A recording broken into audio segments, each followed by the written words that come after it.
பீச்ல இருக்க நார்த் கோல்காப்பா தான் வந்திருக்கோம். ஃபர்ஸ்ட் வந்து சீஸ் பன்னீர் கம்மியானா இவங்க மசாலா பொடி ஒண்ணு போடுறாங்க.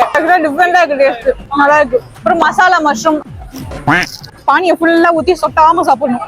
அப்படியே முழுங்கிட்டோம். நான் தண்ணி இருக்கானா கார்ன் பானிபூரி வந்து பானி இல்லாம சாப்பிட்டு பாக்குறேன்.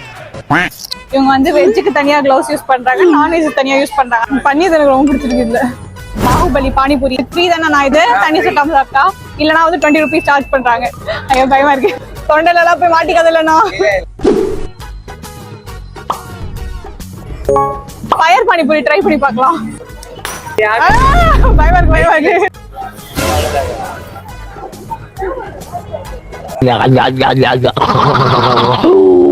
நல்லா இருக்கு, ட்ரை பண்ணி பாருங்க. நல்லா இருக்கு பானிபூரில. இது வந்து பெய்டு ப்ரமோஷன் கிடையாது, இது ஒரு பார்ட்டர் கொலாபரேஷன். அண்ட் நான் என்னை பொறுத்த வரைக்கும் ஜெனியூன் ரிவ்யூஸ் தான் கொடுத்துருக்கேன். நெக்ஸ்ட் வீடியோல பார்க்கலாம். Bye bye.